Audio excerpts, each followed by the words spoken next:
ખેડાના નડિયાદ શહેરમાં અવિરત વરસાદ વરસી રહ્યો છે। અનેક નીચાણવાળા વિસ્તારોમાં વરસાદી પાણી ભરાઈ ગયા છે। કેટલાક વિસ્તારોમાં હજુ પણ ભરાયેલા છે પાણી। દેસાઈ વગો વિસ્તારમાં હોસ્પિટલો હોવાથી દર્દીઓ સગાઓ પરેશાન થઈ ચૂક્યા છે।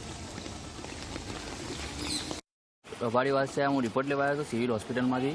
મારા કાકા એડમિટ હતા, એમનો રિપોર્ટ લેવા આવ્યો હતો। આટલું ગાડી મારી ત્યાં આગળ આસ્થા આઈસીયુ છે ને, ત્યાં આગળ ઊભી છે મારી ગાડી। मैं चालता અહીં રિપોર્ટ લેવા આવ્યો છું।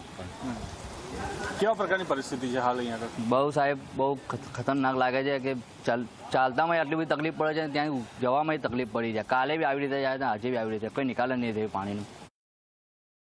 આ અમારો રબારી વાડ દેસાઈયોગો વિસ્તાર છે અને અમને આ વર્ષોથી જ્યારથી હું આવ્યો છું અહીંયા આગળ આ એરિયામાં આ પાણી ભરાવાની સમસ્યા છે, બરાબર। આખો દવાખાના એરિયા છે, બધા દર્દીઓ એટલા બધા હેરાન થાય છે। અહીંયા આગળ શૈશવ હોસ્પિટલ બાળકોની હોસ્પિટલ છે, નાના બાળકોને આટલું પાણી દોરીને જવું પડે છે, નથી કોઈ સાધન અહીંથી જઈ શકતું, અને વૃદ્ધ વ્યક્તિ હોય તો એના જીવના જોખમે અહીંથી આ પાણીમાં પસાર થઈ જાય છે।